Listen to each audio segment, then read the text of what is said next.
Method क्यों apply करते हैं? ताकि उसको इंसेक्ट की पॉपुलेशन को जो है हम उस स्टेज तक ले जाए कि वो सर्वाइव ना कर सके। Every practice that makes life hard for insects tend to kill them and prevent increasing in their population is known as methods of insect pest control।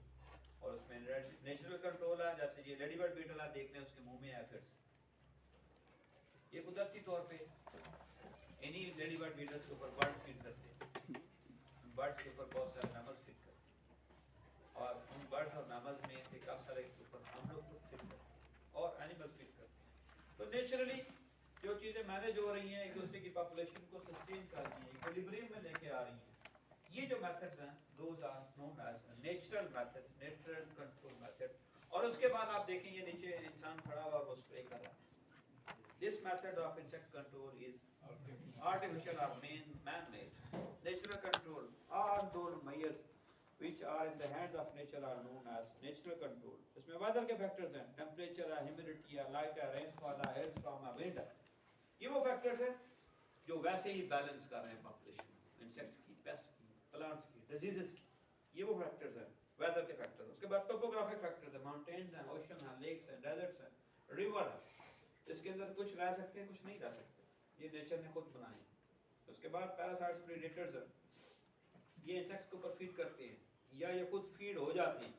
उसके बाद डिजीजेस हैं, ये भी इंसेक्ट्स को जो है कंट्रोल कर लेती हैं, वीकन कर लेती हैं, उनकी पॉपुलेशन को डाउन कर देती हैं। ये नेचुरल कंट्रोल मेजर्स, ये सारे वो फैक्टर्स हैं जो अल्लाह मियां ने सेट किए हैं। अगर ये ना हो तो इतने इंसेक्ट्स हो जाएं कायनात में कि आप उसको मैनेज ना कर सकें। ये मत समझें कि आपके इंसेक्टिसाइड से ही पेस्ट कंट्रोल हो रहा है, ये वो फैक्टर है, नेचुरल फैक्टर्स है। टेम्परेचर की खास रेंजेस है, टेम्परेचर सर्दियों में बहुत डाउन हो जाता है, आपको इंसेक्ट नजर नहीं आते, गर्मियों में ये बहुत अप हो जाता है, बहुत सारे इंसेक्ट आपको नजर आते हैं। नेचर ने रखा ना टेम्परेचर अप डाउन, इसी तरह माइनस टेम्परेचर चला जाता है ये ऊपर वाले एरियाज में, वहाँ के इंसेक्ट शिफ्ट कर जाते हैं, वहाँ खत्म हो जाते हैं, फिर डाउन होता है, फिर वहाँ पे इंसेक्ट पहुँच जाते हैं। तो ये अप डाउन जो रखा है, बारिशें होती हैं, काफी सारी कहा जाता है बारिशें होगी तो खांसी खत्म हो जाएगी, बीमारियां खत्म हो जाएंगी, बच्चों के अंदर ये खुश्क नज़ला जुकाम आया हुआ है, बारिश होगी खत्म हो जाएगा, कहा जाता है, सुनते हैं ना आप लोग ये वाली बात। ये वो फैक्टर्स हैं जो अल्लाह मियां ने रखे हैं, और ये जब तक आके मैनेज करते हैं तो इन कंट्रोल मेजर्स को हम लोग क्या कहते हैं? Natural control. Artificial control measures are measures and practices that are carried out by the man for the control of insects is known as artificial control।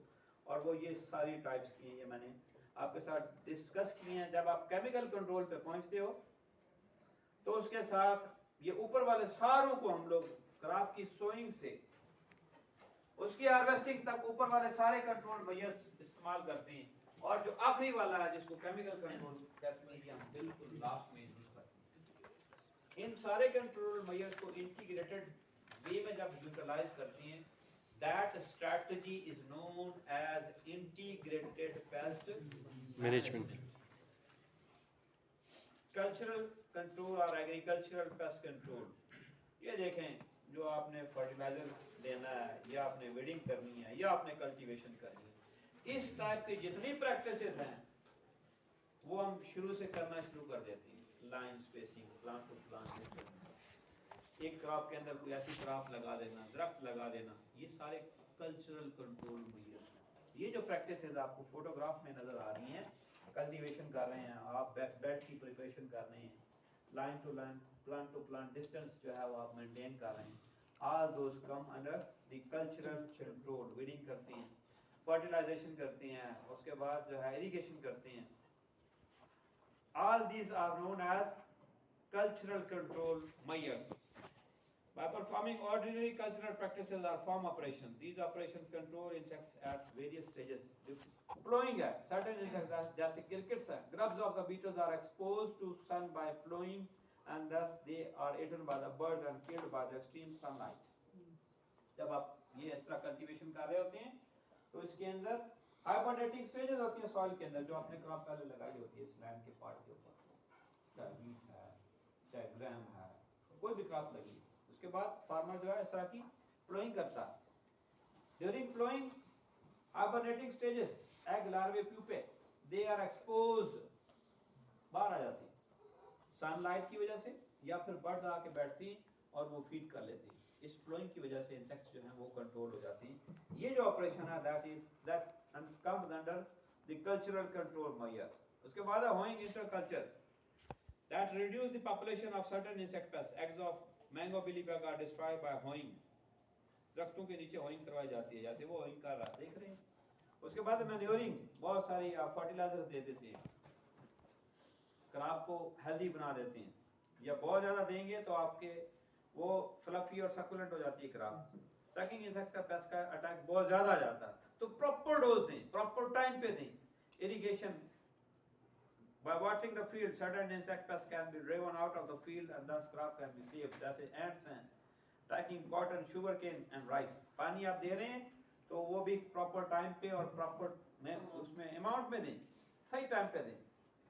Termite का अटैक आ गया तो ये इस तरह पानी जा रहा है, वो जैसे खाल है, उस खाल के एक नुक्कड़ पे वो 1.5 लीटर वाली बॉटल में इंसेक्टिसाइड का जो है वो एक पूरा बनाएं। ये बात आपसे डिस्कस की है नहीं? देखें, दीमक का अटैक आता है क्रॉप के अंदर, मिलीबग का अटैक आता है क्रॉप के अंदर। अब पूरे फील्ड को स्प्रे तो नहीं कर सकते इनिशियल स्टेज के ऊपर, तो हम क्या करते हैं, 1.5 लीटर की एक बोतल लेते हैं पानी में, उसमें इंसेक्टिसाइड का फॉर्मुलेशन पूरा बना लेते हैं और ऊपर ढक्कन से बंद कर देते हैं, ढक्कन में स्टॉक कर देते हैं। तो ये पानी जा रहा है, ये जहाँ पर ट्यूबवेल चल रहा है, और साथ में वो खाल से पूरे फील्ड को जा रहा है। खाल के एक कोने पे उस 1.5 लीटर वाली बोतल को ऐसे डाउन करके रख देते हैं, और उसमें ड्रॉप बाय ड्रॉप इस इरिगेशन वाटर के थ्रू इंसेक्टिसाइड जा रही है और वो फील्ड में जाकर स्प्रेड हो जाती है। इस तरह दीमक के अटैक को कॉटन में, शुगर केन में, राइस में जो है मैनेज करने के लिए ये वाटरिंग की जाती है, या फिर एक्सटेंसिव फ्लडिंग की जाती है जहाँ पर दरख्त लगे, ताकि वो सफोकेशन से जो है इंसेक्ट जो है वो किल हो जाए। ग्रीन कल्चर और इरेडिकेशन ऑफ वीड्स, ये वीड्स ऐसे रिमूव की जाती है, because these weeds act as a source of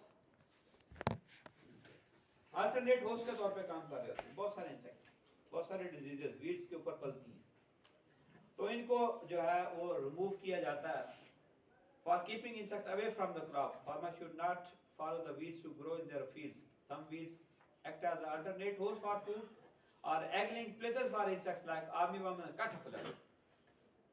और इसी तरह इन्हीं वीड्स के ऊपर बहुत सारे इंसेक्ट पेस्ट क्या करते हैं, अपने एग ले करते हैं, यहाँ पे शेल्टर लेते हैं, इसीलिए वीडिंग कराई जाती है। तो ये कल्चरल प्रैक्टिस है। उसके बाद रिमूवल ऑफ स्टबल्स, क्रॉप की हार्वेस्टिंग के बाद, जैसे शुगर केन है, राइस है, मेज है, अपरूट उनकी जो रूट्स हैं उनको हम रिमूव कर देते हैं, ताकि उनके अंदर जो बोरर्स हैं उन्होंने अपने आप को छुपाया होता है। तो ये इस तरह की जो स्टबल्स हैं ये वीट की है, ये आपने रिमूव करनी है। ये स्टबल्स रिमूव करने वाले प्रैक्टिस को हम लोग कहते हैं कल्चरल प्रैक्टिस।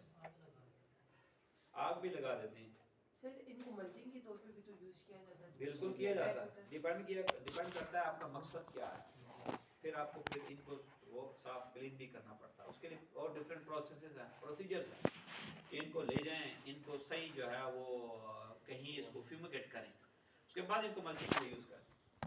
लेकिन ऐसा होता नहीं है, फार्मर यूज नहीं करता। उसके बाद रिमूवल ऑफ अफेक्टेड प्लांट्स, फल एंड फ्रूट्स। बहुत सारे फ्रूट्स जो हैं फील्ड में गिरे होते हैं, चाहे वेजिटेबल है चाहे फ्रूट है, वो अफेक्टेड फ्रूट्स जो हैं वो जैसे ऊपर नजर आ रहे हैं, ये बेर हैं या कोई भी फ्रूट पड़ा, इसको ये पड़ा रहने देते हैं फार्मर्स, इसको रिमूव भी किया जाता है, क्योंकि इसके अंदर जो है वो इंसेक्ट पेस्ट पल रहा है, डिजीज पल रही है। इसको उठाएं, शॉपिंग बैग में डालें और बहुत डीप कहीं गड्ढे में दबा दें, और गड्ढे में दबाने के से पहले उस शॉपर के अंदर जिसमें इसको डाला है उसमें जहर डालें ताकि ये किल हो जाए। अदरवाइज सॉइल के अंदर क्या है, ये फिर जो है अपने आप को सेट करके बाहर आ जाएंगे। डीप जो है इसकी जो है वो जिसको दबाना है वो बहुत डीप दबाएं, ठीक है। If we do not remove the affected portion of the field, then insect move from healthy portion to the affected portion to the healthy portion. इसी तरह बोरर्स जो है राइस के हैं, शुगर केन के हैं, फ्रूट्स के हैं, फ्रूट फ्लाई हैं, जैसे सिट्रस के ऑर्चर्ड्स हैं, उनको जो है वहाँ पे ये फ्रूट्स जो है रिमूव किए जाते हैं। क्रॉप रोटेशन, हर बार एक क्रॉप ना लगाएं। ये नीचे क्रॉप्स दिखाई गई हैं, मुख्तलिफ क्रॉप्स, इनमें जो है डिफरेंट क्रॉप्स को लगाएं, ताकि एक ही क्रॉप बार बार लगाते रहेंगे तो मसला होगा।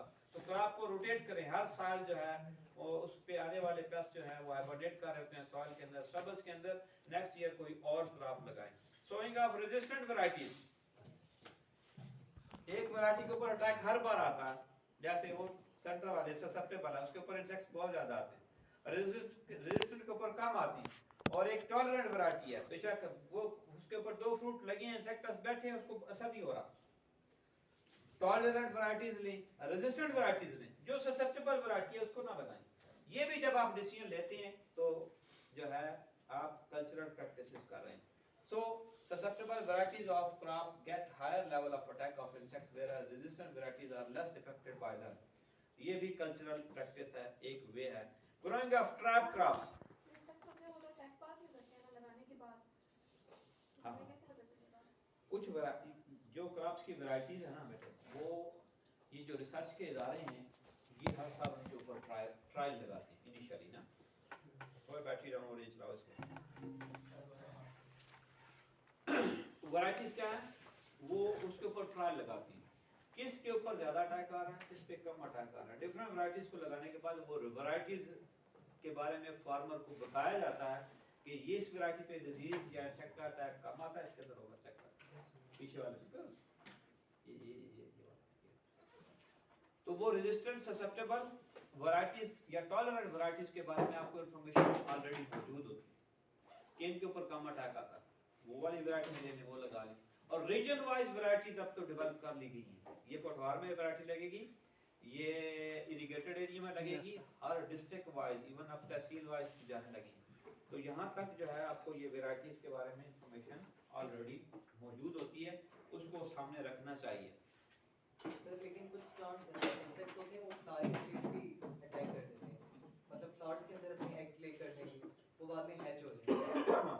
तो वो होते फ्रूट्स के पास है ना, उसमें भी ऐसी वैरायटीज के बारे में इंफॉर्मेशन आपको मौजूद होती है कि ये वैरायटी इसके ऊपर कम अटैक आता है। तो वो जिस स्टेज पे जाके अटैक करते हैं तो वो डिपेंड कर रहा होता है कि वो वैरायटी कौन सी है। रेजिस्टेंट वैरायटी है तो फ्लावरिंग के ऊपर भी जाके जो उनका अटैक आएगा कम से कम आएगा। टॉलरेंट वैरायटी है तो फ्रूटिंग स्टेज के ऊपर या फ्लावरिंग स्टेज के ऊपर भी अटैक आएगा तो वो बेयर करेगी, उसके अंदर कैपेसिटी होगी।